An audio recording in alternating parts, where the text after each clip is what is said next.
નમસ્કાર દર્શક મિત્રો, આપના લોકપ્રિય કાર્યક્રમ મહામંથનમાં આપનું સ્વાગત છે. હું છું સુદાન ગઢવી. કોરોનાની મહામારીને કારણે લાગેલા લોકડાઉનને કારણે સામાન્ય જનતાની કમર ભાંગી ગઈ, ઉદ્યોગો પર પણ માઠી અસર થઈ, રોજગાર ધંધા પણ એટલા જ પ્રભાવિત થયા. પરંતુ જનતાને રાહત મળે તે હેતુથી સરકારે શરૂઆતમાં આર્થિક પેકેજ જાહેર કર્યું. જોકે સરકારે જાહેર કરેલા પેકેજ બાદ પણ કેટલાક વર્ગોની સ્થિતિ એવી ને એવી જ રહી.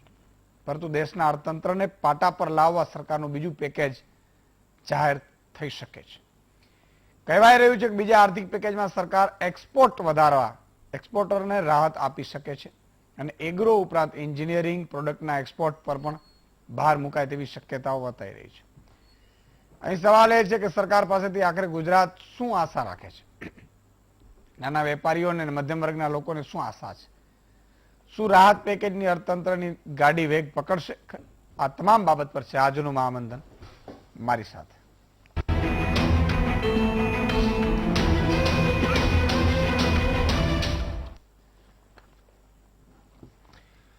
તો મિત્રો, વીટીવીની સામે ગોઠવાઈ ગયા છો, મને પૂરો વિશ્વાસ છે. અને આજે રોજગારી, આર્થિક પેકેજ, 1 લાખની લોન, આ બધાને મુદ્દા લઈ લેશું. પણ એ પેલા એકાદ બે મોટી ઘટનાઓ છે જે તમને સીધી અસર કરશે. એટલે આખો દિવસ તમે કામમાં આવો, મને બહુ ખબર છે તમે અત્યારે કામમાં હશો. બધા કામ છે ને સાહેબ, એ બહુ જરૂરી છે. હા, જેટલું કામ કરો, જેટલા વ્યસ્ત રહો અને જેવી રીતે તમે કામ, ભગવાનને કે જે કામ આપજે, ભગવાન પાસે માંગવું હોય કદાચ તો એ માંગે. ઘણા લોકો તો વર્કથી એટલો કંટાળી ગયો છું ને, અલા ભાઈ કામ છે તો સારું છે, નોકરીઓ મળતી નથી, ધંધા મળતા નથી, રોજગારી છે નહીં. એટલે કામ છે ને જે કરે છે ને એ એટલો બીઝી પણ રહે, બાકી ઓટલા ભાંગ્યો, હા, બીજાના ઘર ભંગાવી નાખે. એટલે ભલા માણસ, તું તો નથી કરતો, બીજા કરે છે એને તો ત્યાં દિવાસળી ના મૂક. દિવાળી પેલા ફટાકડા અહીંયા ફૂટતા હોય. એક ભાઈને એવું કીધું કે બીડી મારે સળગાવી છે, માચીસ આપો ને, બાકસ આપો ને. તો જો હામાવાળા ભાઈ દેખાય તો ગાવ તક એની જીભે હળગાવી લ્યો. ભાઈ જીભે હળગે તો એ ભાઈની જીભે ગામના ગામ હળગી ગયા છે. તમારી બીડી નહીં હળગે ભલા માણસ. કહેવાનો ભાવાર્થ છે કે શાંતિથી નવરા બેઠા હો ને તોય તમારે ક્યાંય દિવાસળી દેવાની નથી. આ મારી વીટીવીના માધ્યમથી આપને અપીલ છે. જીપીએસસી ના જે તૈયારીઓ કરે છે એ યુવા મિત્રો તૈયાર થઈ જાઓ. કેલેન્ડર જીપીએસસી એ બહાર પાડ્યું છે. 1203 જગ્યા આ વર્ષમાં ભરવાની છે. આગામી વર્ષમાં 1203. એટલે બહુ આનંદના સમાચાર છે, કારણ કે નોકરીઓ બહુ જરૂરી છે. ઘણાની તો ઉંમર જતી હોય, ઘણા 33 નો હોય, અહીંયા 32 થાય ને એટલે બિચારાને ચિંતા થઈ જાય, કારણ કે 32 વર્ષ સુધી મહેનત કરી હોય. એ ઉંમરની મને ખબર નથી, જે 33 કે જયારે પૂરી થતી હોય એની વાત થાય છે. 32 વર્ષ સુધી મહેનત કરતો હોય, પછી પ્રાર્થના કરે ભગવાનને. આમ તો સારો પતિ મળે ને એટલા માટે શિવજી પાસે મહિલાઓ જતી હોય, દીકરીઓ જતી હોય આપણી. હવે દીકરાઓ જેવા માંડ્યા કે 6 મહિનામાં જો ભરતી નહીં થાય નોકરી તો છોકરી મળવા નથી. શિવજીને એમ કે જલ્દી ભરતી કરાય તું. આ સ્થિતિ છે સાહેબ. રોજગાર બહુ જરૂરી છે. એટલે જીપીએસસી ની તૈયારી કરતા ઉમેદવારો 1203 જગ્યા ભરતી કરવાની છે. મારી બીજી અપીલ છે સરકારને એ છે કે ટેટ ટાટ, એચટાટ વાળાએ તો બિચારા આંદોલન ચાલુ કર્યું. હવે તો બહુ થયું સાહેબ. હવે તો અમારી આ નીકળે છે એમ, ખાલી જગ્યા. બીજી વાત, એલઆરડી વાળા યુવાનો પણ સતત જે મહિલાની જગ્યા વધારી, પુરુષની બાકી છે, એના માટે પણ એ સતત આંદોલનો પણ કરે છે, માંગ કરે છે. બીજી ભરતીની પણ વાત કરે છે, પોલીસની ભરતી બહાર પાડો એટલે પછી બીજા 10 લાખ ઉમેદવારોના ફોર્મ ભરાય. એ બધા રેડી છે, એમ તૈયાર છે, વાંચન કરે છે કોરોનામાં. એટલે એની ભરતીઓની પણ સરકારને અપીલ કરું, જેટલી ભરતીઓ બાકી છે એ બહાર પાડે. 9 થી ધોરણ 12 દિવાળી બાદ સ્કૂલો ચાલુ કરવાનો, કોલેજો ચાલુ કરવાનો સરકાર વિચારણા કર્યું છે. 2-3 દિવસમાં જ એની ગાઈડલાઇન્સ આવશે. કોરોના છે, જોઈ લેજો બાળકો ને. હા, એટલે ધ્યાન રાખજો. પાછા એફઆરસી છે ને એ વાલીઓ માટે બનાવેલી છે. સુરતમાં એફઆરસી વાળા વાલીઓને ગાંઠતા જ નથી. વાલીઓ કોણ ભાઈ, બોલો? એફઆરસી ની ઓફિસ બનાવી, એફઆરસી વાળાને પગાર આપણા પાસે વાલીઓના ટેક્સના પૈસા આપવામાં આવે, એની ઓફિસ, એસી ચેમ્બરો બધું બન્યું, વાલીઓ નહીં. વાહ વાહ વાહ, બોલો ભારત માતા કી જય. કારણ કે હું એટલા માટે કહું છું, જેના માટે બનાવવા વાલીઓ આંદોલન કરવું પડે બહાર બેસીને. એફઆરસી વાળાને એવું કીધું કે તમે ટ્યુશન ફી નક્કી કરાવો. ટ્યુશન ફી કાકાઓ આ સંચાલકો છે ને બધી ફી ટ્યુશન ફી માં નાખી દીધી. હા, ગયા વખતે 35,000 ટ્યુશન ફી હોય, આ વખતે કે ના ના એ 75 જ હતી, ગયા વખતે 75 જ હતી. હા, હવે સમજાવવા કોણ જાય? વાલીઓ જાય, વાલીઓને કે એલસી લઈ લેશું. આ તો બહુ પીડા હોય ને સાહેબ. એક ઈ સંતાન જે ભણતો હોય ને એના પિતાને જ એની અને એની માતાને જ ખબર પડે કેવી સ્થિતિ હોય. આપણા અધિકારીઓના મંત્રીઓને ખબર ન પડે, કારણ કે એ તો ડાયરેક્ટ થતું હોય મોટું ભાગે. ગાડી એમને જ જતી હોય ફોનથી. ફોનથી અમને બધા બહુ ખબર ન પડે. બહુ સાચી વાત કહું છું, પીડા ખબર જ ન પડે, આવે જ નહીં, મોટા માથા. પણ નાના વર્ગની જે દિવસે તમે પીડા સમજશો ને સાહેબ, ત્યારે માનવાનું સાચું રાજ્ય ઈ છે, સાચું રાજ ઈ છે, સાચી અધિકારીઓની જવાબદારી ઈ છે. એટલે એફઆરસી વાળાને મારી વિનંતી છે. અને આજે જે મહામંથન કરવું છે કે બીજું પેકેજ આવી શકે એવી શક્યતા દેખાય, એટલે મેં કીધું આના ઉપર કરી જ નાખો. આવવાનું ન હોય તો આપે તો એટલું તો થાય. ઘણા તો એમ કે છે કે ઈસુદાનભાઈ 20 લાખ કરોડમાં ગયા ક્યાં? એટલે મેં કીધું સારું, ઈ આપણે ખબર નથી, ઈ રસ્તાની ખબર નથી મને પણ એ ગયા ક્યાં એ હું આમને કહું. ખેતી વેપારને પ્રોત્સાહન માટે 1 લાખ કરોડ મળ્યા હોય તો કેજો બધાને. ડેરી સેક્ટર માટે 15,000 કરોડ, એટલે આવ્યા જ હશે પણ ઉપર લેવલે આવે, નીચે લેવલે બધા પહોંચતા જાય એમ. પ્રધાનમંત્રી મત્સ્ય સંપદા યોજના માટે 20,000 કરોડ, હર્બલના પ્રમોશન માટે 4,000 કરોડ, મધ ઉત્પાદન વિકાસ માટે 500 કરોડ, શાકભાજી ઉત્પાદન માટે 400 કરોડ. હાલો, શાકભાજી ઉત્પાદન માટે 400 કરોડ છે ને 60 રૂપિયા બટેકા મળે છે? હે, કઈ ગડબડ છે? હવે ટમેટા હારા 60 રૂપિયા મળે છે, કાકડી 60 રૂપિયા શિયાળા મળે છે, શાકભાજી ઉત્પાદન માટે 400 કરોડ. મને આ બહુ હમણાં વાંચ્યું ત્યારે ખબર પડી હારી. ટોપ ટુ ટોટલ યોજના માટે 500 કરોડ, માઇક્રો ફૂડ પ્રોજેક્ટમાં 10,000 કરોડ, આવી રીતે કરીને ટોટલ 20 લાખ કરોડ છે. હવે બીજા જે આવવાની વાત છે એ છે, અચ્છા, ગુજરાત સરકારે 14,000 કરોડ રૂપિયા આત્મનિર્ભર યોજના માટે પેકેજની, આમાં 14,000 લખેલા છે, પેલા 14,000 તો આપેલા છે. હવે બજેટમાંથી આપે ખબર નથી. વાણિજ્ય એકમોને વર્ષ 2020-21 ના વાર્ષિક પ્રોપર્ટી ટેક્સની ચૂકવણી માટે 20% રાહત, રૂપિયા 600 કરોડની માફીની લાભ રાજ્યના 23 વાણિજ્ય એકમોને મળ્યો. માસિક 200 યુનિટમાંથી 100 યુનિટ કર્યું હતું. એ મળ્યા હતા, એ મળ્યા હતા, એ આ પાડવી પડે આપણે. વીજના ઔદ્યોગિક કનેક્શન ધારકોને બિલની ચૂકવણી માફી રાહત, વિવિધ વેપારીઓ વિવિધ સેવાઓને વીજ કર માટે 5% ઘટાડો, આવું બધું છે. હવે જે અંદાજ છે એ એવું છે કે ભાઈ રોજગારી વધારો, ધંધા ચાલુ કરો સાહેબ. ખાણ ખનીજની વાત હોય, એક્સપોર્ટની વાત હોય, મગફળી આવી છે ને હમણાં ચીનમાં ચાલુ થયું, પાછું બીજા 70,000 ટનનું લઈ લો એમ. ચીન છે, ઇન્ડોનેશિયા, જ્યાં મોકલવી અહીંયા મોકલો, એટલે ભાવે મળે, રોજગારી મળે. મારા વાલાઓ, એગ્રો એન્જિનિયરિંગ પ્રોડક્ટ અને પ્રોડક્ટ એક્સપોર્ટ પર ભાર મુકાશે.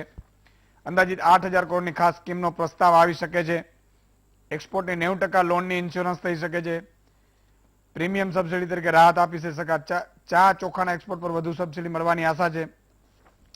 એટલે પીએમની અધ્યક્ષતામાં બેઠક મળી ચૂકી છે અને લગભગ આવશે, હા, 2-4 દિવસમાં, અઠવાડિયામાં જયારે આપશે. આ તમામ મુદ્દાઓ પર ચર્ચા કરવી છે. આપણી સાથે 4 મહાનુભાવો અત્યારે દેખાય છે. નિમિષભાઈ શાહ કોંગ્રેસના નેતા છે, વિનોદભાઈ અગ્રવાલ વાઇસ પ્રેસિડેન્ટ છે સીઆઈઆઈ, શૈલેષભાઈ પટવારી પૂર્વ પ્રમુખ છે જીસીસીઆઈ, હેમંતભાઈ શાહ જાણીતા અર્થશાસ્ત્રી છે. 4 મહાનુભાવોનું ખૂબ ખૂબ સ્વાગત છે. વિનોદભાઈ, શરૂઆત આપણાથી કરવી છે મારે, કે અત્યાર સુધી મળ્યું એ અને હવે શું અપેક્ષાઓ છે, અને આનો સીધો લાભ મળે છે કે નહીં, કે કઈ રીતે મળે છે, શું શું અપેક્ષાઓ છે આપની? ઈશુદાનભાઈ, આપણે ચર્ચા ચાલુ કરીએ એની પહેલા હું તમને થોડીક સ્ટેટિસ્ટિક્સ ને ડેટાઝ આપું. બિલકુલ. આપણે 6 મહિના પહેલા બેક ફ્લેશબેકમાં જઈએ, એપ્રિલથી સ્ટાર્ટ કરીએ. તો એપ્રિલથી જૂન અને જુલાઈથી સપ્ટેમ્બર જે 2 ક્વાર્ટર ગણીએ તો એ સર્વાઈવલ ક્વાર્ટર હતા. ઓલમોસ્ટ 4 મહિના ઇન્ડસ્ટ્રીઝ બંધ રહી. પછી ઓક્ટોબરથી ડિસેમ્બરને આપણે ગણીએ તો રિવાઇવલ ફેઝ પર આવી, અને જાન્યુઆરી ટુ માર્ચ જે અમે લોકો માનીએ છીએ એ ગ્રોથ ટ્રેજેક્ટરી પર આવશે. આ દોરાન કેન્દ્ર સરકાર અને રાજ્ય સરકારે ઘણા બધા પેકેજ આપ્યા, જેમાં મહત્તમનું હતું 20 લાખ કરોડનું આત્મનિર્ભર ભારત પેકેજ, જેમાંથી ડાયરેક્ટ કેશ આપણે કહીએ ટ્રાન્સફર તરીકે it was in the part as a part of date. જે 3 લાખ કરોડનું પેકેજ હતું, જે MSME ને 20% એડિશનલ લોન તરીકે આપવામાં આવ્યું, એ હું માનું છું ઘણું સક્સેસ રહ્યું છે. એમાંથી લગભગ 2.5 લાખ કરોડ જેવું ઓલરેડી ડિસ્બર્સ થઈ ગયું છે અને 31 ઓક્ટોબરની લાસ્ટ ડેટ હતી, પણ હવે 1 મહિના હજુ એક્સટેન્ડ કરીને 30 નવેમ્બર સુધી એને લંબાવવામાં આવી છે. એના સિવાય આત્મનિર્ભર પેકેજમાં ઘણા બધા રિફોર્મ, હાર્ડકોર રિફોર્મ્સ જે નોર્મલી ગવર્મેન્ટ ના લઈ શકી હોત, પણ જેમ કે લેબર કોડ છે, APMC એક્ટ છે, એ બધા લોકો એની અંદર ધકેલી દીધા, વિચ વિલ ઈલ્ડ ધ રિઝલ્ટ આપણે આવતા 2-3 વર્ષમાં એનું જોઈશું. હવે બીજા મુદ્દા પર આવો. હવે આ હમણાં જે જાહેર થયું PMI 58.9 આવ્યું આ મહિને, which is the highest in the last 15 years. અચ્છા, 2007 પછી જે આવ્યું છે. તો એનો મતલબ સીધું થયું કે મેન્યુફેક્ચરિંગ એક્ટિવિટી ઘણી સારી સ્ટાર્ટ થઈ ગઈ છે અને જે 1 લાખ કરોડનું GST પેકેજ એને સપોર્ટ પણ કરે, GST કલેક્શન જે આવ્યું એને સપોર્ટ કરે છે, ડાયરેક્ટલી એ બતાવે છે. બિલકુલ. હવે આ બધામાં તમે જોશો કે મેન્યુફેક્ચરિંગ જે સરકારનું લક્ષ્ય હતું શરૂથી, બજેટમાં પણ જો તમે ફેબ્રુઆરીના, કે 15% જે આપણું GDPનું યોગદાન છે મેન્યુફેક્ચરિંગનું, એ વધારીને 25% કરવું છે. તો એ દિશામાં આપણે અગ્રેસર છીએ અને આઈ થિંક એ દિશામાં આગળ વધી રહ્યા છીએ. હવે 1 લાખ કરોડ જે GST કલેક્શન આવ્યું, એમાં હું માનું ત્યાં સુધી સર્વિસ ઇન્ડસ્ટ્રીનું કોઈ યોગદાન નથી. એમ? કારણ કે તમે જો હોસ્પિટાલિટી, ટ્રાવેલિંગ, એરલાઇન, એવિએશન, બધી ઇન્ડસ્ટ્રી બંધ પડી છે, જે ઓલમોસ્ટ 20,000 કરોડ બીજું GST કલેક્શન આપી શક્યું હોત. તો એનો મતલબ જો સર્વિસ ઇન્ડસ્ટ્રી અને મેન્યુફેક્ચરિંગને કમ્બાઈન કરું તો 1,20,000, 1,25,000 મળી શકે, જે પ્રી કોવિડથી પણ વધારે છે. તો એનો મતલબ એ થયો કે જે સ્ટિમ્યુલસ પેકેજ આપવામાં આવ્યો, જે થોડું ઘણું પણ એનું અસર ઇકોનોમી પર આવવા માંડ્યું છે. હવે મહત્વની જે વસ્તુ છે, અત્યારે આપણે છીએ નવેમ્બર-ડિસેમ્બરમાં, વિચ ઇઝ અ રિવાઇવલ, અને જે GST ના આંકડા છે કે PMI ના આંકડા બતાવે છે કે economy is on the revival growth. International market પણ ખુલ્યું છે, ઇન્ટરનેશનલ ડિમાન્ડ પણ વધી છે, જે એન્ટી ચાઇના ઇન્કમ્બન્સી છે એનું કોઈ હદ સુધી ઇન્ડિયાને ફાયદો થઈ રહ્યો છે. એટલે યુરોપથી કે અમેરિકાથી ડિમાન્ડ ટ્રાન્સફર થઈ રહી છે ઇન્ડિયામાં. એટલે એક્સપોર્ટનું બળ હવે નેક્સ્ટ જેમ તમે કીધું એમ બળ વધારે આપવું જોઈએ. એના સિવાય જે મેઇન વસ્તુ આપણે જોવી છે એ છે ગવર્મેન્ટ સ્પેન્ડિંગ અત્યારે રોકી દેવામાં આવી છે. તો એ ગવર્મેન્ટ સ્પેન્ડિંગ ગવર્મેન્ટે નહીં તો એટલીસ્ટ આવતા ક્વાર્ટરમાં સ્ટાર્ટ કરવી જોઈએ, જેનાથી પર્ટિક્યુલર ઇન્ફ્રાસ્ટ્રક્ચર ઇન્ડસ્ટ્રી જો ઊભી થાય પાછી, તો સ્ટીલ, સિમેન્ટ છે કે ઓટોમોબાઈલ ઇન્ડસ્ટ્રી તો થોડી હદ સુધી પાટા પર આવી ગઈ છે, પણ સ્ટીલ, સિમેન્ટ ને બધી જે ઇન્ફ્રાસ્ટ્રક્ચર રિલેટેડ ઇન્ડસ્ટ્રી હજુ પણ આવી શકે છે. એટલે જે થર્ડ ક્વાર્ટરમાં એટલે અત્યારે જો એક સ્ટિમ્યુલસ પેકેજ આવે તો this will definitely support the growth for the next quarter. એટલે જે 20% એ લોકો જે MSME ને આપ્યું છે, એવી રીતે જો એક 10%નું એડિશનલ આ ક્વાર્ટરમાં આપી દે તો હું માનું છું જે એકચ્યુઅલ ડિમાન્ડ જ્યારે આવશે આવતા ક્વાર્ટરમાં, ઇટ વિલ હેલ્પ ડેફિનેટલી. બિલકુલ. હવે વાત છે ને થોડી સમજવાની દર્શક મિત્રો એ છે કે ઉદ્યોગોને આપે છે, મોટા ઉદ્યોગોને આપે છે, નાના ઉદ્યોગોને સરકાર આપે છે. મારી પાસે બિચારા સ્કૂલ બસવાળા અને વાનવાળા આવ્યા હતા, સુદાનભાઈ અમને તો કઈ આપ્યું તો નહીં, પણ ટેક્સ બંધ નથી કરતા. ચાલતી નથી તો ખબર છે ને. મેં કીધું એ તો ખબર જ હશે, આ સરકારને તો ખબર જ હોય ને એમ કે ભાઈ સ્કૂલ બસો બંધ છે, એ તો ખબર જ હોય ને સરકારને. તો એના પાછળ 50,000 મહિનાના જે ટેક્સ આવે એ ટેક્સ બંધ નથી કરતા. બોલો, ગામ આખાને પાછા એમ કે તમારે બંધ કરી દેવાનું, તમે પણ સરકાર આ માય બાપ કહેવાય એને તમારે બંધ નહીં કરવાનું. અને બીજું ટ્રક ચાલકો છે સાહેબ, જે ધંધા છે ને ખોલો. ટ્રકો એટલી રસ્તા ઉપર ફરવી જોઈએ કે જેથી કરીને ટ્રક અને ડ્રાઈવર છે ને સાહેબ, એ બિચારા 12 થી 15,000 કમાનાર છે. ભાઈ 12 થી 15,000 કમાનાર હોય ને, એને મહિને કદાચ કોશિશ કરશે ને તો એના ખિસ્સામાં 1,000 થી 2,000 વધતા હશે, અને એ પોતાની ફેમિલીને સર્વાઈવ નહીં કરાવી શકે. અને એ તમે કયો પેકેજ એને આપી શકો, મને સમજાવો તો. આપી શકશો? ક્યાં શોધવા જશો એને? ટ્રક કે ડ્રાઈવરને નાખજો તો ખાતામાં ખબર પડે. કોઈ અધિકારીને કહેજો કે આપણે ટ્રક ને ડ્રાઈવરોને આપવા છે, કોઈ આપી નહીં શકે. એમ જ કહેશે સર इसमें તો કોઈ ડેટા નહીં હોય. ક્યાંથી? શ્રમિકોનો ડેટા ના હોય અને તમે આપી જ નહીં શકો એમને. તો એના માટેની વ્યવસ્થા તમારે બનાવવી પડે.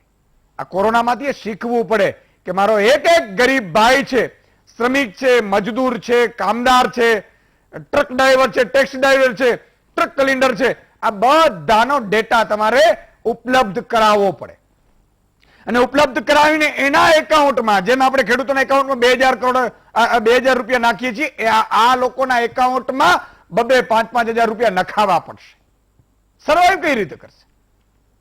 તમે એનું તો એસી ચેમ્બરમાં બેસી જલસા મારીએ છીએ, એમ જલસા મારશે, આપણે પીડા ન હોય, એને તો હોય કે ન હોય. એટલે આ બધી વાત મારે આપને ખાસ કેવી છે. શૈલેષભાઈ, શું સ્થિતિ માર્કેટની છે? કોરોનાની સ્થિતિ એક ડેન્જરસ થઈ રહી છે અને બીજી બાજુ આર્થિક પેકેજો આવે છે, એમાં હજી એ ઊભું થઈ રહ્યું છે કે નથી થઈ રહ્યું, શું લાગે છે? કોરોના ચોક્કસ આપણે અત્યારે એવું જે ડેટા આવે છે એના પર લાગે છે કે કોરોના ગુજરાતમાં ઘટી રહ્યો છે, પરંતુ જે રીતે યુરોપમાં સ્થિતિ વણસી રહી છે તો આપણે જે અત્યારના ઇઝીલી આને કોરોનાને ટેકલ કરીએ છીએ એ ગંભીરતાથી લેવાની જરૂર લાગે છે. બીજું કે યુરોપ અને અમેરિકામાં ને એમાં જે કોરોનાની અસરથી લોકડાઉનમાં ફરીથી જઈ રહ્યા છે લોકો, એટલે જે આપણું એક્સપોર્ટ ને બધું થઈ રહ્યું હતું એમાં એક મોટો સેટબેક આવવાનો છે. જે આપણે આ 2 મહિનામાં સારું હતું પણ પાછું ત્યાં લોકડાઉન આવશે એટલે એનું એક્સપોર્ટ બંધ થવાનું, એટલે એક મોટો પ્રોબ્લેમ આપણું એક્સપોર્ટ જે વધી રહ્યું છે એના ઉપર આવશે. એટલે એની પ્રોડક્ટમાં તમારે નવું માર્કેટ શોધવું પડે, ક્યાં તો અહીંયા જઈને માર્કેટ કરવું પડશે. બીજું કે આત્મનિર્ભર ભારત, કે ચાઇનાથી આપણે જે ઇમ્પોર્ટ કરીએ છીએ હ્યુજ અમાઉન્ટમાં ઇમ્પોર્ટ, તમે દાખલા જુઓ તો આપણે ચાઇના સાથે સંબંધ બગડ્યા પછી આપણું ઇમ્પોર્ટ વધ્યું છે, એ ખૂબ દુઃખની વાત છે.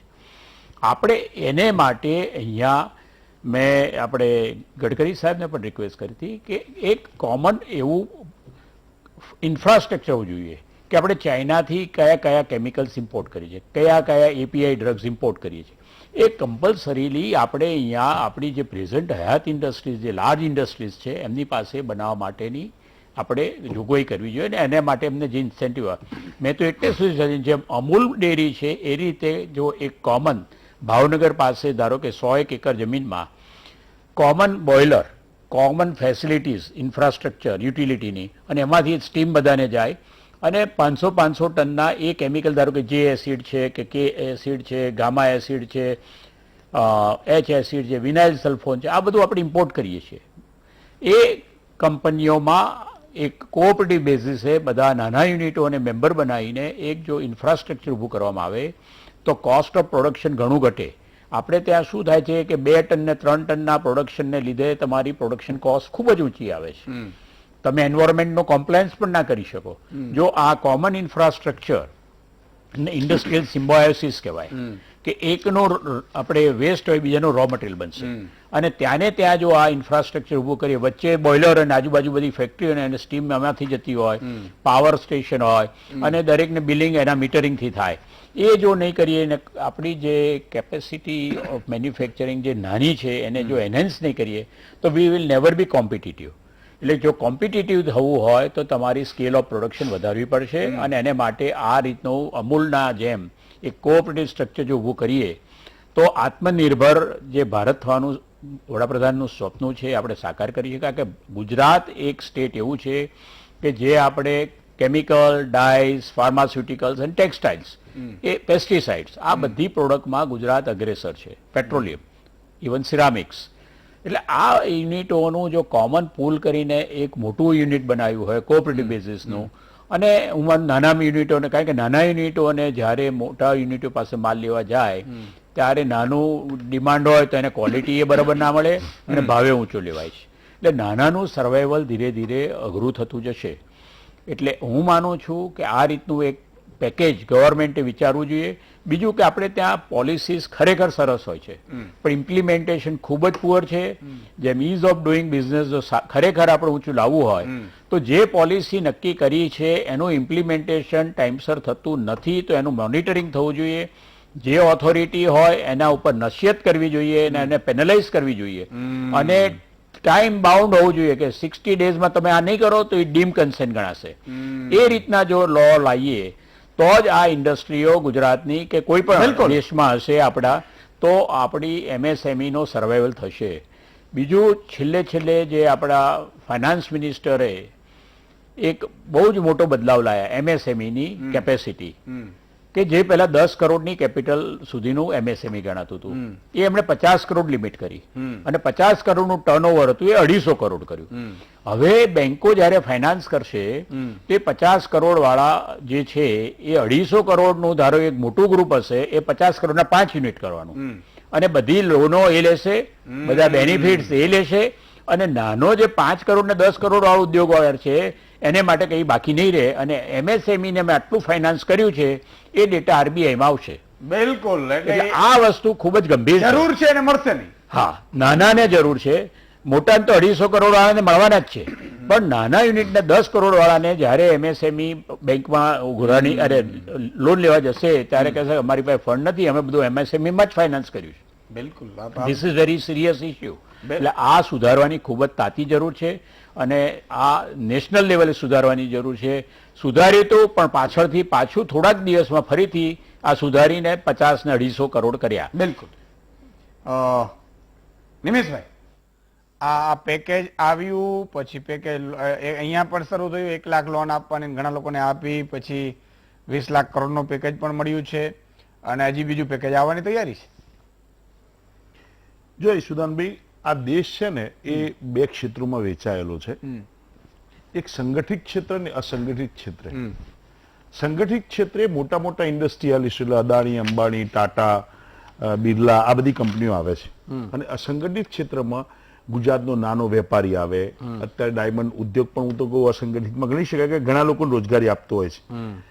આ ગુજરાત એ આપણું શૈલેષભાઈ પટવારીએ બહુ સરસ વાત કરી અને એમને એમ કહ્યું કે ગુજરાત એમ કે પ્લાસ્ટિક, કેમિકલ, કાપડ ઉદ્યોગ, ટાઇલ્સ ઉદ્યોગ, થોડી પૂર્તિ કરી લો, બ્રાસ ઉદ્યોગ, અલંગ, ડાયમંડ, પછી આપણો ઘડિયાળ ઉદ્યોગ, પછી ગુજરાતની ભાતીગળ જે આપણી કચ્છની વસ્તુ હોય કે પાટણના પટોળા હોય એ બધાની વાત છે, આપણો સિમેન્ટ ઉદ્યોગ, GHCL જે સોડા એશ, પછી આપણે સિમેન્ટ, આ બધામાં ઇન્ડિયામાં નંબર 1 રાજ્ય હતા.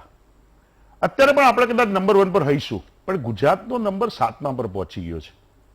એની કારણ એ છે કે છેલ્લા 6-7 વર્ષમાં ચીનથી ખાલી એક્સપોર્ટ અને ઇમ્પોર્ટની વાત નથી, પણ તમે જુઓ તો ભારતમાં અત્યાર સુધીમાં 2014 સુધીમાં માત્ર 273 કરોડનું ચીનનું ઇન્વેસ્ટમેન્ટ હતું. આજે 2014 થી 19માં 5773 કરોડનું ચીનનું ઇન્વેસ્ટમેન્ટ પહોંચ્યું. એ આ દેશના જે નાના ઉદ્યોગો છે અથવા તો આપણા જે બહુ મોટા નહીં બહુ નાના નહીં મધ્યમ કક્ષાના ઉદ્યોગો છે એને ચીનનો ડ્રેગન ઘડી જશે. આ વસ્તુ સમજવાની જરૂર છે. લોકો પોતે સ્વદેશીની વાત કરે છે અને અહીં બેઠેલા પેનલિસ્ટ હોય કે દર્શક મિત્રો હોય કે કોંગ્રેસ ભાજપ નથી કરતો, દરેકને સ્વદેશી માટે સન્માન છે, પરંતુ જો સ્વદેશી વસ્તુ અવેલેબલ નહીં હોય અને શૈલેષભાઈ પટવારીનું જે વાત છે બહુ સરસ છે કે અમૂલનો જે આપણો જે પ્રોજેક્ટ છે કે ભાઈ નાના માણસો થકી મોટી વસ્તુ બનાવી, જે આપણો ગુજરાતનો કોઓપરેટિવ સહકારી માળખું એ આપણું બેંકોમાં હતું, સહકારી મંડળીઓમાં, આપણી ખાંડ ઉત્પાદકમાં બી શૈલેષભાઈ આપણે એ ઉદ્યોગ આપણે એ પકડેલું છે. દરેક વસ્તુમાં આપણે બેંકથી માંડી અને દરેક વસ્તુમાં આપણે GNFC, GSFC જેવા કારખાના દરેકમાં આપણે નાના ઉદ્યોગો અથવા નાના લોકોને લાભ મળે એવી વાત કરી છે. વસ્તુ સ્થિતિ એ છે કે વિનોદભાઈ અગ્રવાલે જે વાત કરીને આંકડા આપ્યા એ કદાચ સંગઠિત ક્ષેત્રમાં આવે છે અને એમને કદાચ આંકડા અને સોનાની જાજમ લાગતી હશે, પણ શૈલેષભાઈ બહુ સારી ભાષામાં કહ્યું કે પોલિસી ઇઝ ડિફરન્ટ ને ઇમ્પ્લિમેશન ઇઝ ડિફરન્ટ. એટલે માત્ર સ્વપ્નો, શબ્દો, સૂત્રો એનાથી દેશ નથી ચાલવાનો.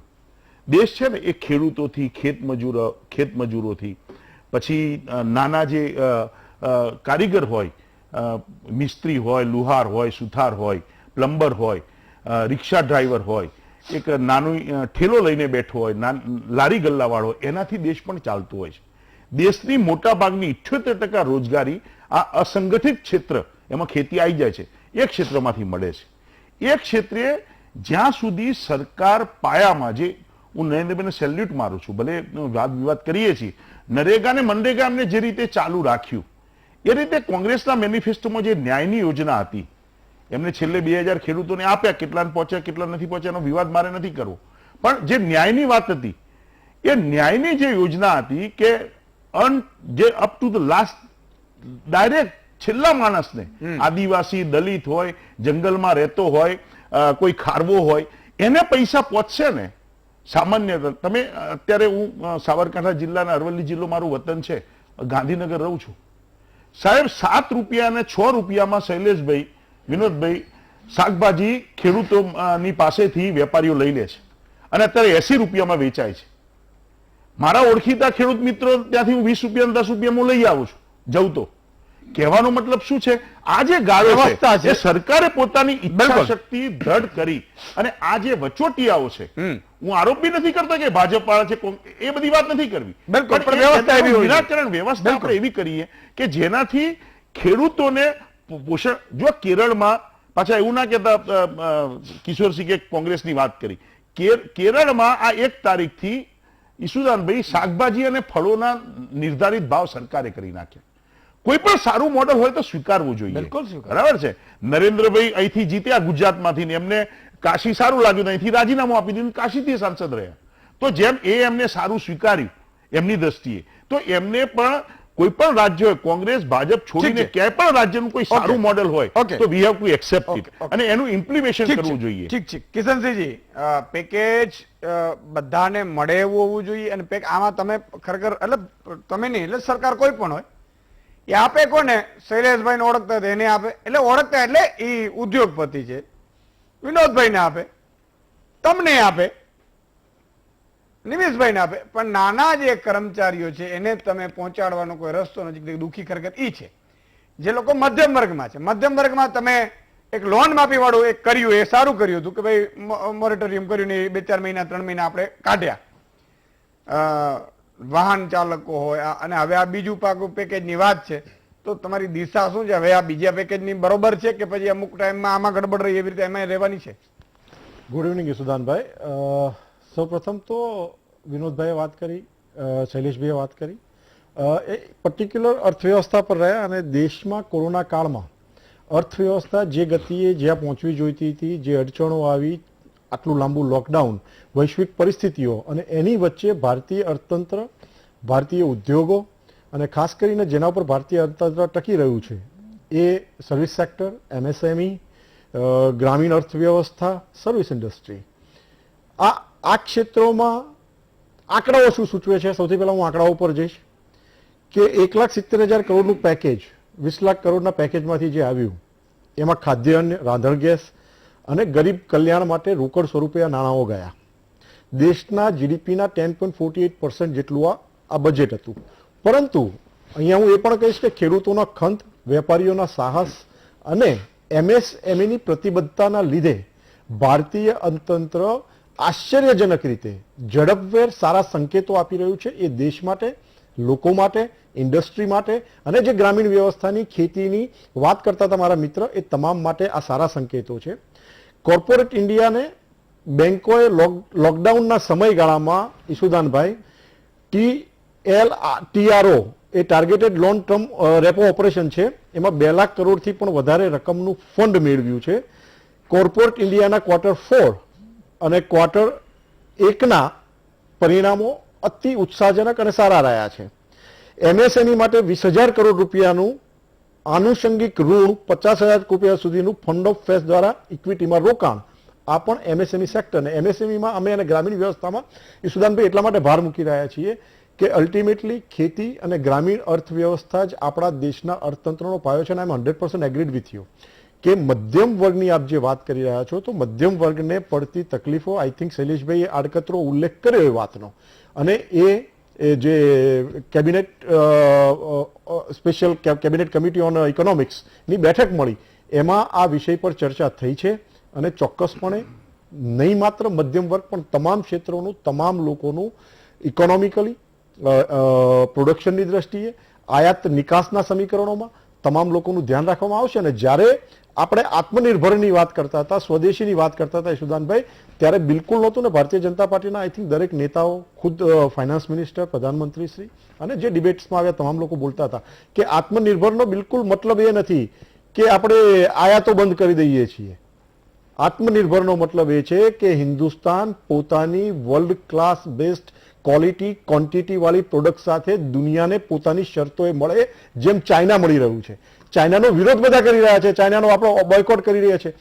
આપણે મારે પોલિટિકલ નથી લઈ જવી આ વાતને, ના, પણ છતાં પોલિટિક્સ આવશે, કારણ કે કેન્દ્ર સરકારમાં અમને 6.5 વર્ષ થયા છે. હા. આપણે બેઝિક માળખાકીય સુવિધાઓ, તમે ચાઇનાની વાત કરો છો, ચાઇનાને તમે 60 વર્ષ સુધી તમે ઇન્ડસ્ટ્રીને, લોકોને, ખેતીને, કોઈ પણ ઉદ્યોગ નામ આપી દો, આપ કોઈ પણ શબ્દોમાં ને વ્યવસ્થામાં વણવી લો, તમે બેઝિક ઇન્ફ્રાસ્ટ્રક્ચર પૂરું પાડ્યું જે વર્લ્ડ ક્લાસ પ્રોડક્ટ સામે ટકી શકે નહીં. 6.5 વર્ષમાં જ્યારે અમે વાત કરતા થયા nation first, India first, make in India, digital India, આ વાતોની વાત શું હતી કે જે કામ આપણે 60 વર્ષમાં નથી કરી શક્યા એ કામ 6.5 વર્ષમાં, મારી પાસે બહુ લાંબુ લિસ્ટ છે, અચ્છા, પણ એ લિસ્ટની પછી નેક્સ્ટ ટર્મમાં ચર્ચા કરીશ, જો, નેક્સ્ટ ટર્મમાં ચર્ચા લિસ્ટમાં ભાઈ કરીશ, આ કારણ કે મામલતદાર 20 લાખ કરોડ રૂપિયાનું બજેટ, કારણ કે બે અહીંયા અગ્રણીઓ બેઠા છે ને, બહુ સારી વાત કરી છે, મારા મોટાભાગના મુદ્દાઓ મારા એમાં આવી જાય હા છે. તો આવી ગયા, રિપીટ ના કરો.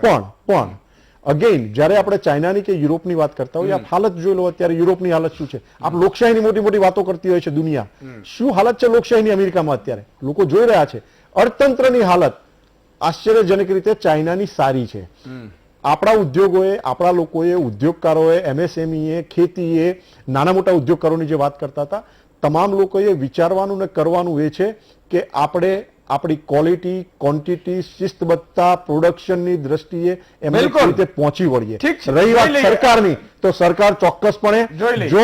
જો આ જે ઉત્પાદકો છે, નિકાસ વધારવાની વાત છે, તો ચોક્કસપણે સરકાર એમની સાથે ખભો મિલાવીને ઊભી છે. હા તો મિલાવજો, પણ એમ કહું છું કે એને મળવું જોઈએ. આમાં તકલીફ ઈ મળશે, છે મળશે. કે નીચે લેવલે પાછું પહોંચવું જોઈએ. આમાં એ મળવાની જે- મિલાવો છે, પણ એમને ખોટી જાતની મળવાની કોઈ આદતો વિચાર. પાડી હતી, એમાં કોઈ કઈ કરતું નહોતું. ઠીક છે, આનંદની વાત છે. એ બધી એક મને બહુ મસ્ત આવ્યું, પણ આ વચ્ચે તમે કહ્યું હું ભૂલી ગયો. બાકી એક મસ્ત આમ મને એક પંચ લાઈન યાદ આવી હતી. મારા B12 ની ખામી હશે કદાચ, એટલે ભૂલી જવાતું હશે, એવું હશે.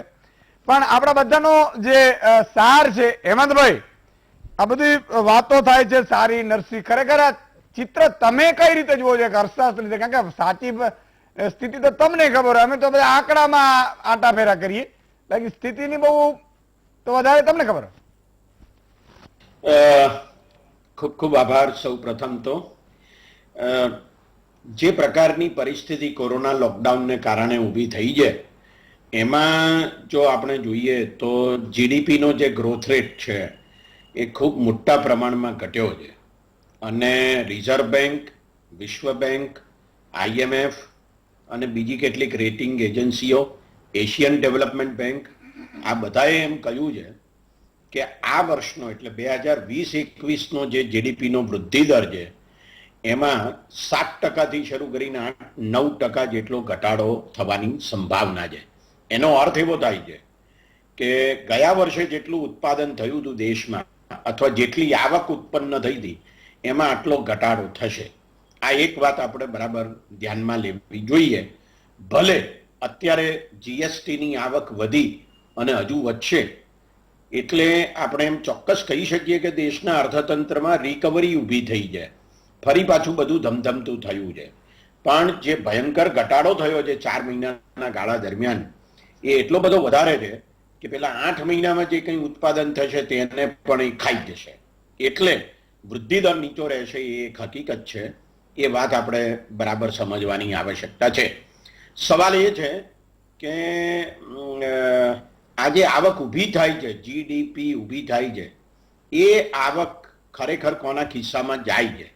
અને સરકાર બહુ સરસ ઈરાદા રાખે છે, સારી યોજનાઓ ઘડે છે, અને પછી એ જ્યાં સુધી પહોંચવું જોઈએ ત્યાં સુધી પહોંચતું નથી. ગુજરાત વિશે આપણે વાત કરીએ છીએ ત્યારે મને એક આંકડો આપવાની ઈચ્છા થાય છે. કોરોના લોકડાઉન હતું ત્યારે સરકારે નક્કી કર્યું કે આપણે 2 રૂપિયા કિલો ઘઉં, 3 રૂપિયા કિલો ચોખાની જે યોજના છે, સસ્તા અનાજની દુકાનેથી આ આપવામાં આવે છે, એ આપણે મફત આપીશું. અને પહેલા એમ જાહેરાત કરી કે અંત્યોદય અને BPL બંને કાર્ડ ધરાવનારાઓને મફત આપવામાં આવશે.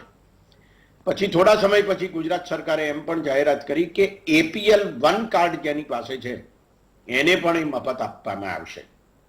હવે આ વાત જરા આપણે સમજવાની જરૂર છે કે અંત્યોદય કાર્ડ વાળા ગુજરાતમાં 3,80,000 છે, BPL કાર્ડ વાળા 65 લાખ છે, અને APL 1 કાર્ડ વાળા 61 લાખ છે. એટલે કુલ થયા 129.80 લાખ. અને જો આ એક રેશન કાર્ડની વાત થઈ, એટલે આટલા રેશન કાર્ડ થયા કે જેને સરકારે મફત અનાજ આપવું જોઈએ એવું માન્યું અને આપવાનો પ્રયત્ન કર્યો.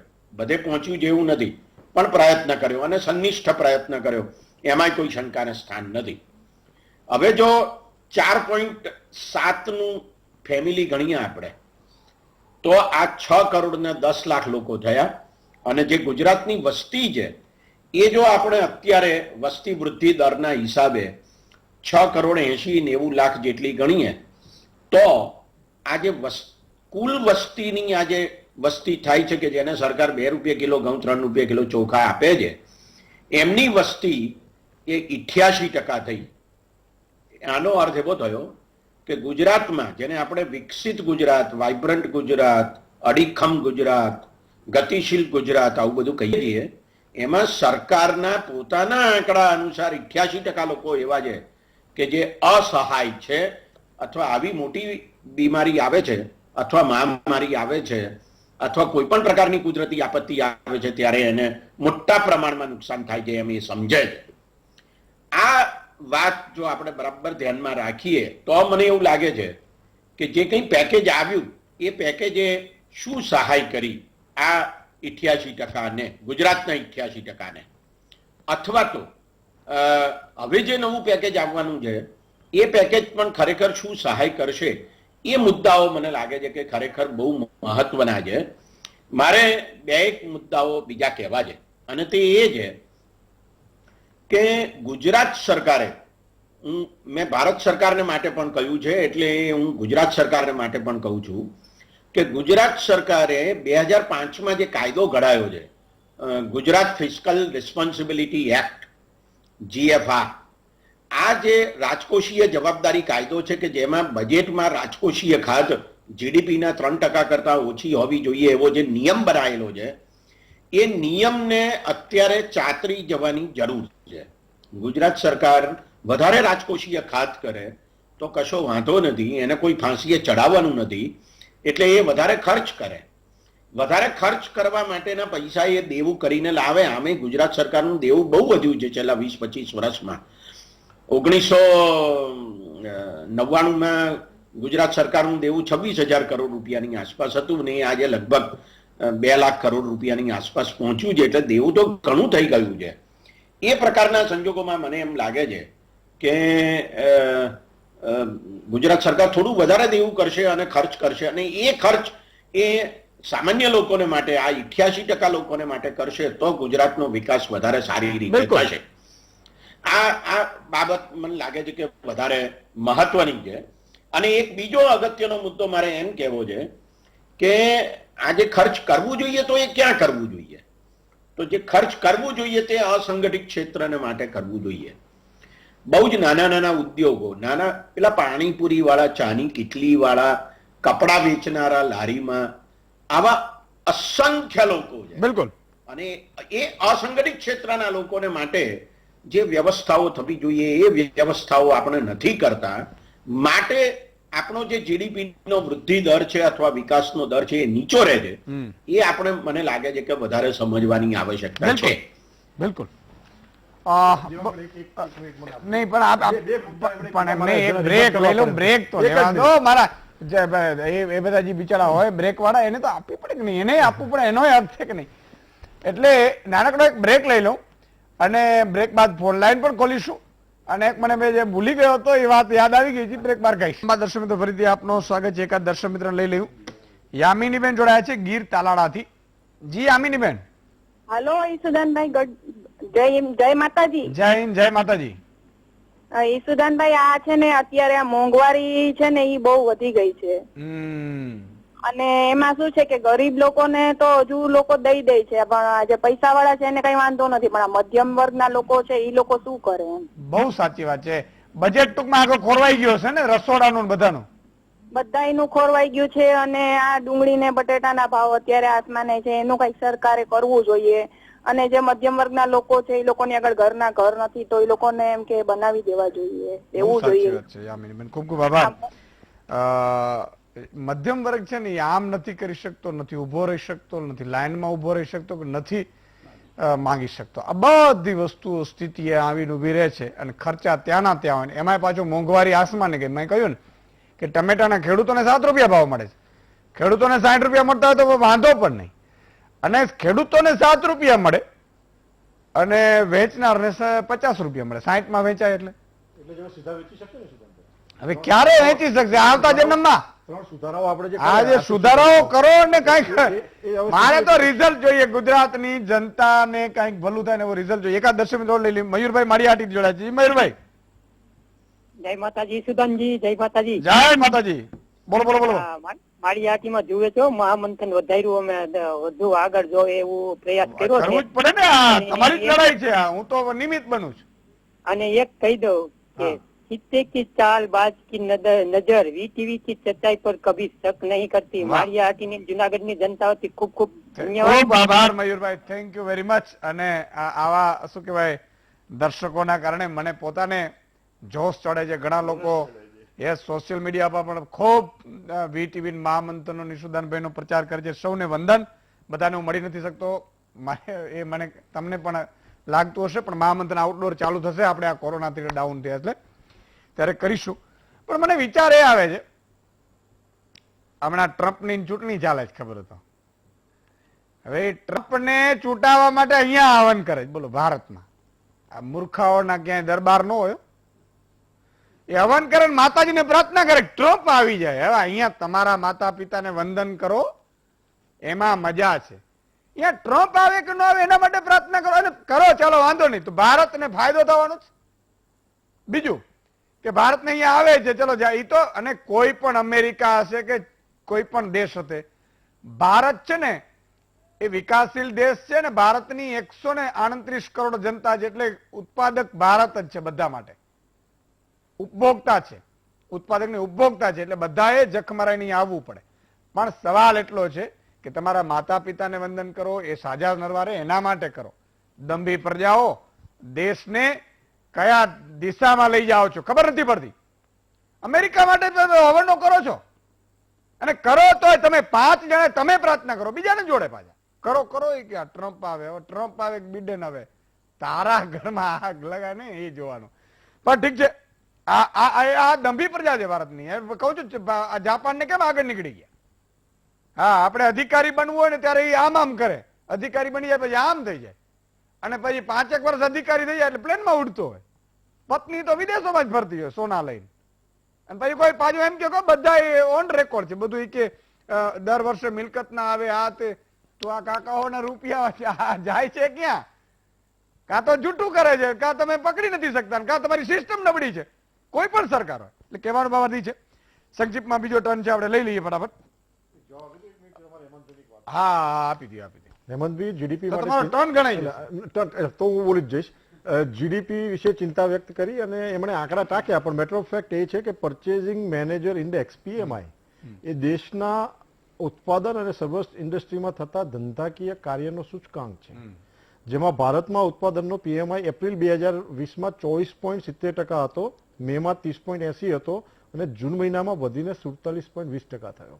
એમણે 1999ની એક વાત કરી, 36,000-26,000 કરોડનું કંઈક આપણું અહીંયા હતું રૂપમાં. હા, એ રૂપિયાનું અવમૂલ્ય ના જોઈ શક્યા, અને એ 36,000 કે 26,000માં કેટલી બધી વખત ઓવરડ્રાફ્ટોની જરૂર પડતી હતી, એ ઓવરડ્રાફ્ટનું એ ના બોલ્યા. એક પણ વખત ગુજરાત સરકારે ઓવરડ્રાફ્ટ લીધો નથી. આ સફળતા છે, એ જાણે છે, પણ એમણે એ વાત કરવાનું ટાળ્યું. એટલે આ બે વસ્તુ મારે એમને કહેવી હતી. અપાર્ટ ફ્રોમ ધેટ કે મારા મિત્ર હમણાં એક વાત કરી ગયા કે મોદી સાહેબ વારાણસી પસંદ કર્યું. વારાણસીમાં વણાટ કામ, વારાણસીનો ગૃહ ઉદ્યોગ જે આપણે સૌ ચિંતા કરી રહ્યા છીએ, અત્યાર સુધી કોઈને સૂઝ્યું નહોતું કે વારાણસીથી અલ્હાબાદ આપણે બોટનો ઉપયોગ કરી શકીએ છીએ. વાયનાડ અમે ચૂંટણી જીતવા નથી ગયા, જેમ માત્ર ચૂંટણીના મતબેંક લક્ષી અમે વાયનાડ નથી પહોંચ્યા, અમે વારાણસી પહોંચ્યા છીએ અને વારાણસીને વિકાસ લક્ષી અમે કરી નાખ્યું. આ દેશમાં MSMEમાં 3 લાખ કરોડથી વધુની ફાળવણી આજ સરકાર કરી શકી. 12 કરોડ લોકોને રોજગારી આપે છે MSME. અહીંયા બેઠા છે મુરબ્બી શૈલેષભાઈ ને વિનોદભાઈ કહેશે આપને. 12 કરોડ દેશના GDPનો એ 29% જેટલો શેર કરે છે પાર્ટ. સૂક્ષ્મ ઉદ્યોગોનો હિસ્સામાં એ 96.70% એ સપોર્ટ કરે છે. G7 દેશોની સરખામણીમાં ભારત સરકારે ચલણી નોટો ઓછી છાપી. સુદાનભાઈ, મોંઘવારી કાબુમાં રહે એના માટે. આ બધી વાતો સામાન્ય પ્રજા સુધી આર્થિક વિષયો છે એટલે પહોંચી નહોતી. 18,000 કરોડ રૂપિયા ખેડૂતોના બેંક ખાતામાં સીધા ગયા વાપરવા માટે. અને મેટર ઓફ ફેક્ટ 2018 થી અત્યાર સુધીમાં 10 કરોડથી વધારે ખેડૂતોને 90,000 કરોડ રૂપિયા પહોંચતા એટલા માટે કર્યા કે ગ્રામીણ અર્થતંત્ર બેઠું થાય અને તરલ ઇકોનોમીમાં કેશ આવે એના માટે ગયા. દાળનું વાવેતર અત્યાર સુધી ઈસુદાનભાઈ 24 લાખ હેક્ટરમાં થતું હતું. આ વખતે રેકોર્ડ 24 લાખ હેક્ટરમાં દાળનું વાવેતર થયું. ફોરેક્સ રિઝર્વ આ કોરોના કાળમાં પણ હિન્દુસ્તાનની $534 બિલિયન રહી. એટલે I mean that's good. Yeah see so આ બધી વાતો છે ઈસુદાનભાઈ કે ખરેખર ગવર્મેન્ટે જેન્યુઅલી પ્રયત્નો કર્યા છે. યા થોડા લેટ આપણે પરિણામો મેળવવામાં કદાચ મહિનો 2 મહિના લેટ થયા છીએ, પણ આશાવાદ સારો છે. અને આ દેશનો જે ખમતી દર છે, જે મેકર્સ છે, જે ખરેખર રોજગારી અને ધંધાકીય હરીફાઈ કરી રહ્યા છે, તમામ લોકોમાં પ્રામાણિકતા છે, નિષ્ઠા છે, તાકાત છે. એમને જે બેઝિક સપોર્ટ ઇન્ફ્રાસ્ટ્રક્ચરનો જોઈએ છે એ ઇન્ફ્રાસ્ટ્રક્ચરનો સપોર્ટ જેમ ખેતી માટે અમે આગળ વધી રહ્યા છીએ એવી જ રીતે MSME માટે પણ અમે આગળ વધી રહ્યા છીએ. અને દેશને ગ્રામીણ અર્થતંત્ર અને MSME જ આ દેશના અર્થતંત્ર જે અમે ટ્રિલિયનની વાત કરીએ છીએ ને 2024 કે 26 whatever it is X, પણ એ ટ્રિલિયનમાં આ બે સેક્ટર જ લઈ જશે. રોજગારી આપજો પાછા. અમારા રોજગારી ઓટોમેટિક કુંવારાઓ વધી રહ્યા છે મારો turn લઈ નિમિતભાઈ, લેવાનો. હા, તમારો કારણ કે તમારો બે એક પછી લઉં એટલા માટે ના, મને લઈ લો ને, એમને પછી હું ભૂલી જઈશ પાછું. હું એટલા માટે એટલે તમને એમને રાખું કહું છું કે અહીંયા ટૂંકું ઓકે, ટર્ન ઓકે, હશે. ચલો. તમારો મારે ઓકે, ટર્ન ચલો. થોડું લાંબુ કરવું પડશે પછી, કારણ કે મારે ટૂંકા ટર્ન પછી બ્રેક લેવી પડશે ને એટલે ઓકે લઈ લો. એટલે વિનોદભાઈ આપણે જો આર્થિક પેકેજની જે વાત કરીએ છીએ એમાં એક ઇમ્પોર્ટન્ટ મુદ્દો છે ટેક્સનો. ગવર્મેન્ટે લોકડાઉનના લીધે જે રિટર્ન ફાઇલ કરવાની અવધિ તો વધારી આપી, બટ MSME નું જે ડેટા જોઈએ તો લોકો જ્યારે સુધી ફાઇનલ રિટર્ન નથી થતું ત્યાં સુધી ટેક્સ ભરતા નથી. એડવાન્સ ટેક્સ મોસ્ટલી મોટી કંપનીઓ ભરતી હોય છે, પણ જે 3-4 મહિના જે એલોંગેટ થઈ ગયા એના ઉપર જે ટેક્સ ભરવાનો આવશે એના ઉપરનો જે વ્યાજનો જે બોજો છે એ એસ્ટિમેટલી 30 થી 40 હજાર કરોડનું આવશે. તો સરકારને અમે એ માંગ કરીએ છીએ કે જો આ ઇન્ટરેસ્ટ બર્ડન છે એને વેવ કરવામાં આવે, કારણ કે એ ઇન્ડસ્ટ્રીનો પ્રોબ્લેમ નથી. ઇન્ડસ્ટ્રીને તો જે લોકડાઉન થોપવામાં આવ્યું કે ઇન્ડસ્ટ્રી લોકડાઉન કરવામાં આવ્યું ઇકોનોમી પર એને લીધે આવ્યું છે. તો this is one of our demand કે એના ઉપરનું જે ઇન્ટરેસ્ટ છે એને કાઢી નાખવામાં આવે. બીજું છે કે હેમંતભાઈએ પણ કીધું કે કમ્પ્રેશન ઓફ ઇકોનોમી તો થવાની જ છે, પણ ગુડ થિંગ જે આપણે જે અત્યારે જે સાઇન દેખાઈ રહ્યા છે GST કલેક્શન કે PMI થી જે 9% થી આપણી GDP ડાઉન જવાની હતી, જે ઇનિશિયલી વર્લ્ડ બેંક કે RBI પણ કહેતું હતું, એ હવે આપણે લાગે છે કે માર્ચ એન્ડ સુધીમાં આપણે 2% કમ્પ્રેશન પર પહોંચી જઈશું. એટલે દેટ મીન્સ કે આપણે 7%ની ગેપ રિકવર કરી જઈશું. એટલે 8 મહિના જો ખૂબ સારી રીતે જાય બાકીના તો ઇકોનોમી આપણા ફરી પાટા પર આવી જશે. અને અમે તો માનીએ છીએ કે આવતા વર્ષે it will be much better than pre COVID, કારણ કે કોવિડે આપણને ઘણી બધી વસ્તુઓ સમજાવી છે, શીખવી છે. પર્ટિક્યુલરલી ડિસિપ્લિન કેવી રહેવું જોઈએ, ફાઇનાન્શિયલ ડિસિપ્લિન ઘણી રીતે ઘણી કંપનીઓમાં કર્યું છે. બીજી વાત, હવે આપણે ફાઇનાન્શિયલ માર્કેટની વાત કરીએ તો તમે જે રીતે જુઓ છો કે જે રીતે FIA પૈસા નાખી રહ્યા છે, DIA નાખી રહ્યા છે, જે રીતે શેર માર્કેટ ઉપર જઈ રહ્યું છે, હું માનું છું ત્યાં સુધી થોડું હદ સુધી એ ઇન્ફ્લેટેડ છે. એટલે કરેક્શન્સ આવવા જોઈએ, કારણ કે જે પેકેજના પૈસા આવ્યા, ડિમાન્ડ નહોતી લાસ્ટ ક્વાર્ટરમાં, એ પૈસા કોઈ હદ રીતે ફાઇનાન્શિયલ માર્કેટમાં ગયા છે, ઇક્વિટી માર્કેટમાં. તો એ પૈસા પણ પાછા આવશે જો કરેક્શન આવ્યું અને રિયલ ઇકોનોમીમાં, રિયલ ઇન્ડસ્ટ્રીમાં આવશે તો ઇન્ડસ્ટ્રીને પાછું એક વેગ મળશે. ઓકે, માની લઈએ. પણ મને એક વિચાર હંમેશા એ આવે છે દર્શક મિત્રો કે હમણાં બેને જે વાત કરી કે બધાના ભાવ વધી ગયા છે, હવે 15,000 રૂપિયો કે 10,000 રૂપિયો જે કમાનારા છે ઘર કેમ ચલાવતા હશે? અને એ 10,000 મધ્યમ વર્ગ 15,000 કે 20,000 એમાં મકાન ભાડું, એમ બેને કીધું કે મકાને આપો. વાત સાચી છે. તમે કેટલું ટેક્સ ઉઘરાવો સાહેબ? આ પેન છે ને, પેન એના ઉપર એ ટેક્સ છે. આ શર્ટ મેં પહેર્યું છે એના ઉપર ટેક્સ છે. આ બ્લેઝર પહેર્યું છે એના ઉપર ટેક્સ છે. વીટી પહેરી છે એના ઉપર ટેક્સ છે. તમે જ્યાં પણ નજર કરો ને બધા ઉપર આપણે ટેક્સ ચૂકવી. પેટ્રોલ ડીઝલ લગો, એ તો ડબલ ટેક્સ ચૂકવીએ. એમાં તો ટેક્સની કોઈ લિમિટ જ નથી.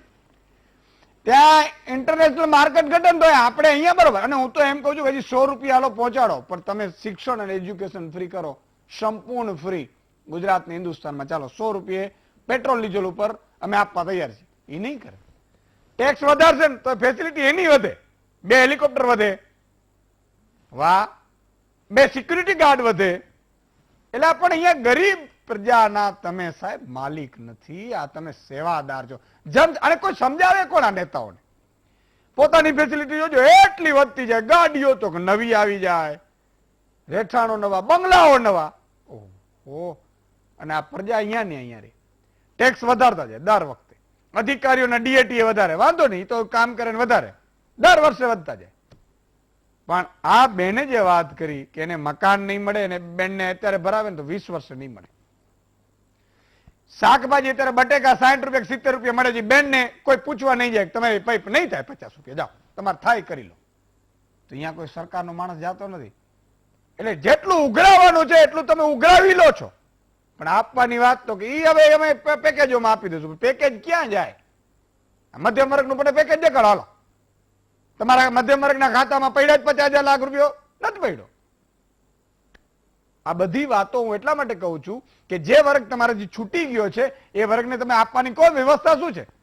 વિરામ બાદ આવીએ છીએ. દર્શક મિત્રો, ફરીથી આપનું સ્વાગત છે. મહેશભાઈ જોડાયા, મુકેશભાઈ ધાંગધ્રાથી જોડાયા છે. જી મુકેશભાઈ. સાહેબ નમસ્કાર. ઈશુદાનભાઈ નમસ્કાર. હવે 2 મિનિટ આપો ને તો પૂરી વાત કરી શકું, બાકી હું પૂરી વાત એ રીતે નહીં કરી શકું. તમે ઝડપીમાં ઉપાડો.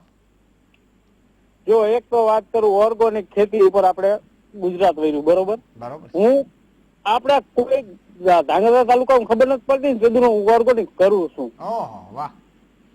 મારું બકાલું એમનાથી 2 રૂપિયા નીચું જાય, મારો સરગવો 2 રૂપિયા નીચો જાય, કપાસ મારો 2 રૂપિયા નીચો જાય, ક્વોલિટી સુપર હિટ બરોબર. તો તકલીફ ક્યાં પડે? આ ગાયું કર્યું, ઓર્ગોનિક કર્યું, મારું બજાર કેવડું થવું પડે? એથી 3 ગણો મને ભાવ મળવો પડે. કોઈ સંગઠન નથી. બીજા નંબરમાં અહીંયા કણે ખનિજ ખાતાની ચોરીઓ થાય દુનિયાની. પથ્થરથી માંડીને માટી આપણે જે સંસદ માટી વપરાય ને એની ખુલ્લેઆમ ચોરીઓ થાય. આઈજી ની ગાડી હોય, ડીઆઈજી ની ગાડી હોય, કોઈ ધાંગધ્રા પોલીસ કોઈને કોઈ પૂછી ન શકે, ઉભી ન રાખી શકે. ગામડાના રસ્તા તોડ નાખે, કેનાલોના રસ્તા તોડ નાખે, એને કોઈ કહેનારું નહીં. હવે આમાં કરી શું લેવું? એમાં કઈ ભાજપ વાળા એમ કે બધું ધ્યાન રાખી ક્યાં રાખો? બિલકુલ. આ મેસેજ ભાજપના ઉચ્ચ અધિકારીઓ સુધી પહોંચી ગયો છે, એટલે પદાધિકારીઓ સુધી પહોંચી ગયો છે અને અધિકારીઓ સુધી પણ પહોંચી ગયો છે. ખૂબ ખૂબ આભાર. તો નિમેશભાઈ. સરસ. ભારતીય જનતા પાર્ટીના પ્રવક્તા સીએ પેલા મેકઅપનું એટલે બાહ્ય સૌંદર્યની વાત કરી. મારે દેશની આંતરિક પરિસ્થિતિનું વર્ણન કરવું છે અને આંકડા સાથે કરવું છે. આ દેશ 60 અરબ કર્જ લેનારો દેશ બન્યો છેલ્લા 6 વર્ષમાં. 40 વર્ષમાં ઉપભોક્તાની ખરીદી સૌથી નીચલા સ્તરે એટલે કે 68% 68% ઘટી. ગુજરાતમાં 2019-20 નાણાકીય વર્ષની વાત કરું છું, બીજી રીતે ના લેતા, 49% ઘટી અને અન્ય વેરાની આવક 42% કરી. અન્ય વેરા એટલે નરેન્દ્ર મોદી સાહેબે બહુ વન નેશન વન ટેક્સની વાત કરી હતી, પણ હજુ આપણા ત્યાં સ્ટેમ્પ ડ્યુટી, વ્હીકલ ટેક્સ, પછી જંત્રી, ટોલ ટેક્સ, આ બધું કશું માફ નથી થયું. આરબીઆઈ નો ઇમરજન્સી ફંડ 1,76,000 કરોડ એમને વાપર્યું અને 45,000 કરોડની માંગણી કરી છે. દેશનો જીડીપી -23% ગયો અને ગયા વર્ષે એનો જે 4% 5% હતો એ ગણો તો દેશનો 29% માઇનસ ગયો. ભારતનો રૂપિયો એશિયાની સૌથી ઘટેલી કરન્સીમાં આવી ગયો. એશિયાની ઓકે. મુદ્રા લોન 4 લાખ કરોડના જોખમી સ્તરે પહોંચી. આપજો પૂરેપૂરો આપજો. દેશની રાજકીય ખાત 7.4 લાખ કરોડ સુધી પહોંચી. એની સામે 15 ઉદ્યોગપતિઓનું, દર્શકો સાંભળે, 15 ઉદ્યોગપતિઓનું 3.5 લાખ કરોડનું દેવું માફ કર્યું. ટાટા નેનોને 33,000 કરોડની લોન આપી. લોકપાલની નિયુક્તિ માટે 44 કરોડ રૂપિયા ગુજરાતના વપરાયા. અમેરિકાની જે વાત કરી, $24 ટ્રિલિયન અમેરિકાના પ્રેસિડન્ટ એ 9,000 કરોડનું પ્લેન વાપરે છે. એ ભારતના $2.3 ટ્રિલિયન ધરાવતા આ ગરીબ વડાપ્રધાનશ્રીએ 8,670 કરોડનું પ્લેન ખરીદ્યું. સેન્ટ્રલ વિસ્ટા પ્રોજેક્ટ એને ના પાડવામાં આવી છે. 20,000 કરોડનો ખોટો ખર્ચો કરી રહ્યા છે. માંગણી પણ કરી છે તો પણ એમને કર્યું. સાંસદોનો પગાર 3,10,000 કર્યો. આ લોકડાઉન દરમિયાન પ્રજા સાંભળે 3,10,000 કર્યો. કોંગ્રેસના સાંસદોએ બહિષ્કાર કર્યો કે અમારે આ ખોટી વાત છે. તમે જો તમે વચ્ચે ના બોલશો પછી તમારે જે કહેવું હોય કહેજો. કોંગ્રેસના સાંસદોએ બહિષ્કાર કર્યો તો એમને કહ્યું કે તમે બંધારણનો જે નક્કી થયેલું છે એનો અનાદર કરો છો તમારે લેવું પડશે. બીજું એક મિનિટ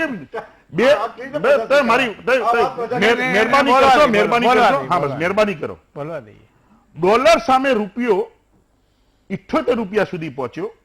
વડાપ્રધાન મોદીજીના પ્રવાસ, પ્રવચનો, પહેરવેશ, પ્રચાર, પ્રસિદ્ધિ, પબ્લિસિટી માટે આપણે પ્રોટેક્શનના 1,500 કરોડની વાત નથી કરતા, 6,000 કરોડ રૂપિયા વાપર્યા.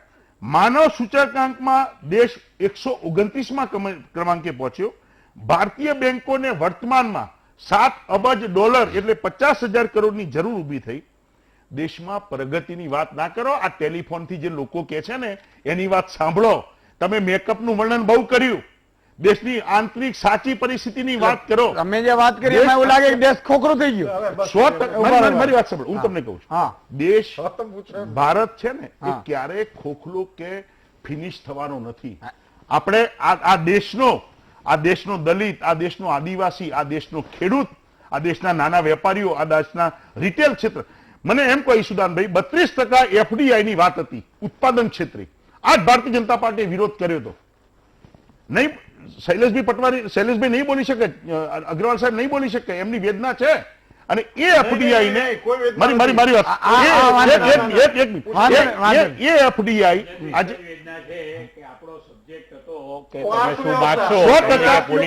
100% એફડીઆઈ કરી નાખ્યું. જે દેશમાં નાના કારખાનેદાર, નાના વેપારીઓ, નાના કારખાનેદાર, નાના વેપારીઓ ફિનિશ થવાયા. વન નેશન વન ટેક્સ ની વાત કરી, આટલા બધા ટેક્સ કર્યા. કાપડ ઉપર પહેલો ટેક્સ નાખ્યો, અનાજ ઉપર ટેક્સ નાખ્યો, ખેત ઓજારો પર ટેક્સ નાખ્યો, રાસાયણિક ખાતર ઉપર ટેક્સ નાખ્યો અને ટ્રેક્ટર ઉપર ટેક્સ નાખ્યો. આ બધા ઉપર તમે ટેક્સ નાખ્યો. પૂરો કરવા દો, મારે આ મહાનુભાવોને હાચવવા પડે ભાઈ. આપણે જુઓ તો આ રોજ જોતા જોઈએ છે કે અનફોર્ચ્યુનેટલી કોંગ્રેસ ને ભાજપ જે હોય પોલિટિકલ પાર્ટી, એમને નેશન ફર્સ્ટ હોવું જોઈએ હું માનું છું. અને આજે જે આપણે સંવાદ હતો એ આપણે પેકેજમાં શું જોઈએ છે, તો એક વસ્તુ દરેક જણે એક્સેપ્ટ કરવી પડે કે મોદી સાહેબના અમે કોઈ એવા નથી કે મોદી સાહેબ, પણ મોદી સાહેબે જે કામો કર્યા છે we have to accept it કે he has done a marvellous job. અને એને લીધે જ આજે નેશનલ ઇમેજ આપણી બની છે, ઇન્ટરનેશનલ ઇમેજમાં પણ આજે ભારતને છે. આજે દરેક જગ્યાએ જો ચાઇના અને બધાની સામે જો આપણે લડી શકીએ એમ છીએ તો because of our image he has built up in the foreign countries. Number 1. બીજું કે IMFના ડેટા એ તો આપણું નથી. IMFએ પણ એવું કહ્યું છે કે 2021-22માં જીડીપી ભારતનો હાઈએસ્ટ હશે, 8.8%. IMF તમે નેગેટિવ તો કહે એવું વાત. ભાઈ I am not a Bhajap person or Congress person, I am giving you the data of the economics. IMF ની વાત કરું છું. એની સામે ચાઇનાનો 8.2 હશે, જપાનનો 3.2 હશે અને યુએસએનો 2.3% હશે. એટલે આ ડેટા IMF આપેલા છે. બીજું કે આપણે જે રીતે અત્યારના ઇકોનોમી જઈ રહી છે એમાં ચોક્કસ MSME ને જોઈએ એટલું પ્રાધાન્ય અત્યાર સુધી નહોતું મળ્યું, એ હકીકત છે. બધા જ ડેવલપ કન્ટ્રીમાં MSMEનો જીડીપીમાં 75%થી 65%નું કોન્ટ્રીબ્યુશન છે. આપણે ત્યાં ફક્ત 29% છે. એ દુઃખની વાત છે. અને એ જો જીડીપીમાં આપણે વધારો કરવો છે તો MSMEને તમારે વધુને વધુ બૂસ્ટર ડોઝ આપવો જ પડે. MSMEની જે તકલીફો છે એ પૈસા કરતાં વધુ તકલીફ છે એ પોલિસીનું ઇમ્પ્લિમેન્ટેશન છે. અને જો એ પોલિસીને ટાઈમ બાઉન્ડ ગવર્મેન્ટ જો ઇમ્પ્લિમેન્ટ નહીં કરાવે તો MSME એક્ઝિસ્ટ નહીં થાય. અને એને માટે અમે વારંવાર ગવર્મેન્ટનું ધ્યાન દોર્યું છે, સ્ટેટ ગવર્મેન્ટનું ધ્યાન દોર્યું છે, સેન્ટ્રલમાં લખીએ છીએ તમારી પોલિસીમાં ખૂબ જ સરસ પોલિસી છે પણ એનું જે ઇમ્પ્લિમેન્ટેશન સ્ટેજ અધિકારીઓ એટલે એ જ્યારે જો આપણે ઇમ્પ્લિમેન્ટેશન સ્ટેજે આપણે ગવર્મેન્ટ દર 2 મહિને રિવ્યુ મિટિંગ લે કે આ પોલિસી હતી, એના પ્રોબ્લેમ્સ તમે ચેમ્બર કે જે કોઈ સંસ્થા CI હોય કે ફિક્કી હોય એમની પાસે મંગાવો, કેમ સોલ્યુશન નથી આવ્યું, કેમ આમની પરમિશન. આજે તમે જુઓ એન્વાયરમેન્ટ ક્લિયરન્સ હોય તો તમારે વર્ષ સુધી એન્વાયરમેન્ટ ક્લિયરન્સ હવે ત્યાં સુધી તમે પાયો ના ખોદી શકો. પાયો ના ખોદો એટલે તમે જે લોન લીધી એનું વ્યાજ તો ચાલુ થઈ ગયું છે. હવે તમારો પ્રોજેક્ટ જ તમારો ખોટો થાય. એટલે હું માનું છું કે આવા બધા જે કાયદાની ભૂલ છે એ દૂર કરવાની ખૂબ જ જરૂર છે. અને MSME કોઈ દાન માગતું નથી, પણ MSME એટલું જ માગે છે કે તમારી પોલિસી ટાઈમસર ઇમ્પ્લિમેન્ટ થાય એટલી પોલિસી સ્ટ્રોંગ હોવી જોઈએ. અને જે અધિકારીઓ એ પોલિસી ઇમ્પ્લિમેન્ટ કરવામાં ફેલ જાય એને ક્યાં તો રિમૂવ કરો, ક્યાં તો એને પનિશ કરો. આમાં સ્પષ્ટપણે જો એમનું તારણ કાઢું શૈલેષભાઈનો તો એ છે કે મેં બરફની વાત કરી હતી કે રાજાએ પૂછ્યું કે હું બધું આપું છું પણ પહોંચતું કેમ નથી. એટલે તેલાની રામને કીધું કે મહારાજ નાના મોટે મોટી વાત પણ મને આનો ઉકેલ છે તો શું. એટલે બરફનો ટુકડો લીધો અને એને કીધું લો મહારાજ તમારા હાથમાં મૂકો ને પછી તમે બધા જવા દો. એટલે મહારાજે પ્રધાનના હાથમાં મૂક્યો ને પ્રધાને એના મંત્રીના ને મંત્રીએ અધિકારીના અધિકારીએ એના ને એમ કરી કરીને પ્રજા પાસે પહોંચ્યો તો બરફનો ટુકડો ઓગળી ગયો હતો. એટલે આ વસ્તુ છે ઇમ્પ્લિમેન્ટ બરોબર પ્રોપર થાય છે કે નહીં. લોન લેવાની હોય તો લોનની સાથે 5 ક્લિયરન્સ આવી ગયા છે કે નહીં. ન આવ્યા હોય તો હવે તમારો પ્રોજેક્ટને તમે આપો નહીં તો પેલા લોનના હપ્તા ભરતે કેટલા ટાઈમ સુધી ભરશે. આ બધી વસ્તુઓ છે. એટલે આ તમામ મુદ્દા ઉપર ચર્ચા કરીશું. વિરામનો સમય થયો છે, વિરામ બાદ આવીએ છીએ. વિરામ બાદ દર્શક મિત્રો ફરીથી આપનું સ્વાગત છે. હેમંતભાઈ શું કહેશો? જુઓ, મેં તો જે મારા મુદ્દા હતા એ મેં કયા. હવે જે કેટલાક બાકી રહ્યા છે તેને વિશે હું આપની સમક્ષ વાત કરું. મુદ્દો એ છે કે ગુજરાત સરકારે અને ભારત સરકારે શું કરવું જોઈએ બીજા પેકેજમાં. જે 20 લાખ કરોડ રૂપિયાનું પેકેજ આવ્યું તેમાં બહુ જ ઓછી રકમ એવી છે કે જે રકમ ખરેખર જીડીપીના ટકા તરીકે ગણી શકાય. કારણ કે મોટાભાગની રકમ એવી છે કે કાં તો એ લોન સ્વરૂપે આવવાની છે બેંકોમાંથી, કાં તો એ બજેટ જેને આપણે કહીએ કે આવકમાંથી ઊભી થવાની છે. તો સવાલ ઉભો એ થાય કે જીડીપીના કેટલા ટકા જેટલું ખરેખર નવું ખર્ચ થયું. એટલે ભારત સરકારનો જે 20 લાખ કરોડ રૂપિયાનું પેકેજ અને એ એમ કે ખૂબ મોટા પ્રમાણમાં નવું નાણું આવશે બજારમાં અને માંગ ઊભી થશે એવા પ્રકારની જે પરિસ્થિતિની વાત હતી તે ખરેખર સાચી નથી. બધા જ નિષ્ણાતો એમ કહે છે કે આ જે 20 લાખ કરોડ રૂપિયાનું પેકેજ આવ્યું છે તેમાંથી બહુ જ ઓછી રકમ, વધુમાં વધુ 2 લાખ કરોડ રૂપિયા જેટલી રકમ એ વધારે ખર્ચાશે ભારત સરકાર દ્વારા. એવા પ્રકારનું આ પેકેજ છે, એનાથી વધારે છે નહીં.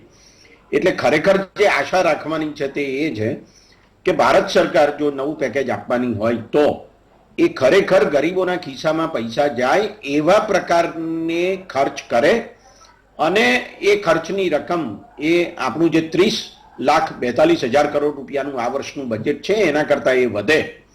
અને એમ કરવાથી રાજકોષીય ખાધમાં વધારો થાય તો વાંધો નથી. એ રીતનું બજેટ હોવું જોઈએ.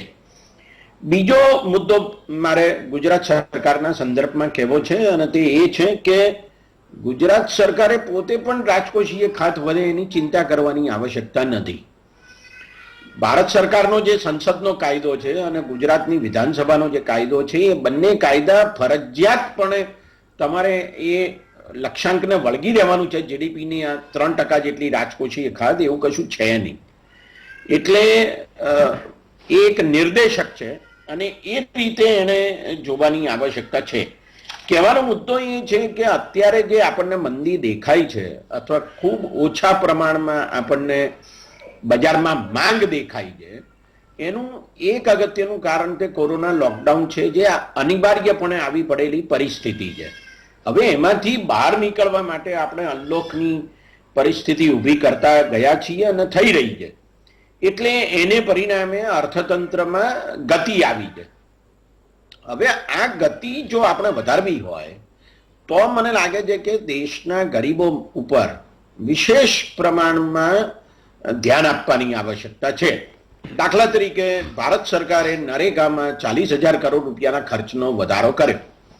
હવે આ 40,000 કરોડ રૂપિયા બહુ જ ઓછા છે એમ કહી શકાય. એનું કારણ એ છે કે તમે અત્યારે જે ખર્ચ કરી રહ્યા છો એ ખર્ચમાં જ તમે 100 દિવસની રોજગારી પૂરી પાડવી એવો જે કાયદો છે એને બદલે તમે 50 કરતા પણ ઓછા દિવસો માટે રોજગારી પૂરી પાડી રહ્યા છો. એટલે તમે ડબલ કરો ખર્ચ તો પણ એ 100 દિવસે માંડ પહોંચે છે. ખરેખર તો આ વર્ષે નરેગા હેઠળ 200 દિવસની રોજગારી પૂરી પાડવા માટેની વ્યવસ્થા થવી જોઈએ. હવે જો ભારત સરકારે ન કરે તો ગુજરાત સરકાર પણ કરી શકે એમ છે. ગુજરાત સરકાર તો માંડ 490 કરોડ રૂપિયા બજેટમાં ખર્ચે છે નરેગા માટે. તો શું એ રકમ 2000 કરોડ રૂપિયા 3000 કરોડ રૂપિયા ના થઈ શકે? 2,14,000 કરોડ રૂપિયાનું ગુજરાત સરકારનું બજેટ છે. મારો કહેવાનો મુદ્દો એ છે કે આ દેશના ખેત મજૂરો, આ દેશના નાના એકમો કે જે સેવાલક્ષી એકમો છે, ઉત્પાદનલક્ષી એકમો છે, એ બધા એકમોને જો આપણે મોટા પ્રમાણમાં સહાય નહીં કરીએ તો બજારમાં માંગ ઊભી નહીં થાય. MSME ની વ્યાખ્યા બદલી નાખી. પરિણામ શું આવવાનું છે? પરિણામ એ આવવાનું છે કે જે 250 કરોડ વાળા એકમો છે એને તમે નાના એકમો ગણી લીધા અને એનું પરિણામ એ આવશે કે પછી એ જ બધી લોન ખાઈ જશે. આ એક હકીકત છે, હકીકત ઊભી થઈ રહી છે, એમાં કોઈ શંકાના સ્થાન નથી.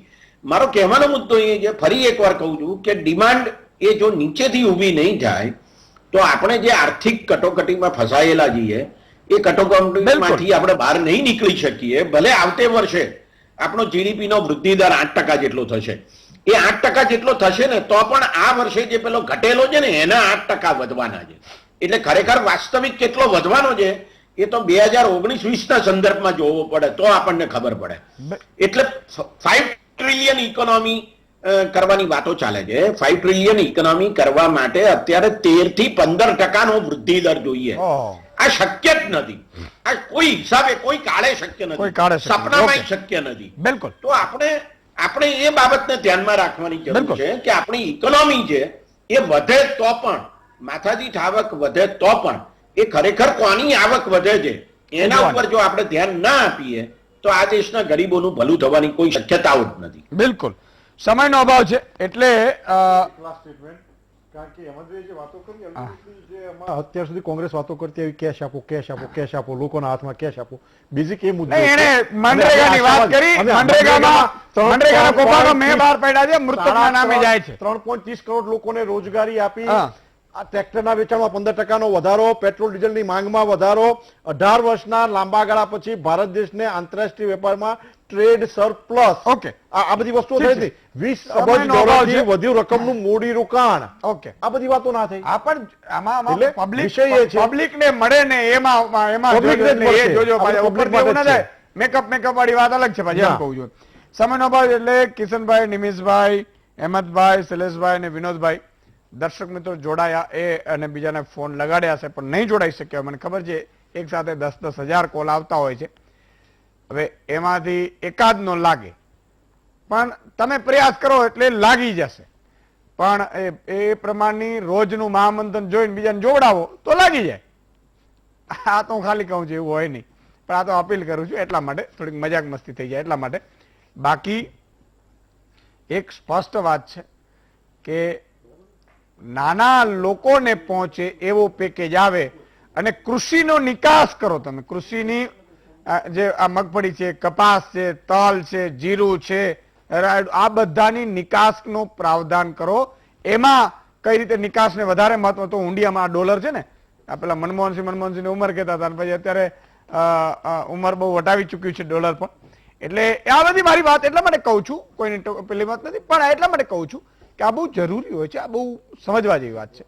એટલે આજે બસ આટલું જ. આવતીકાલે ફરીથી મળીશું વધુ સમાચાર થોડી સમયમાં. જુઓ વાયરલ ન્યૂઝ.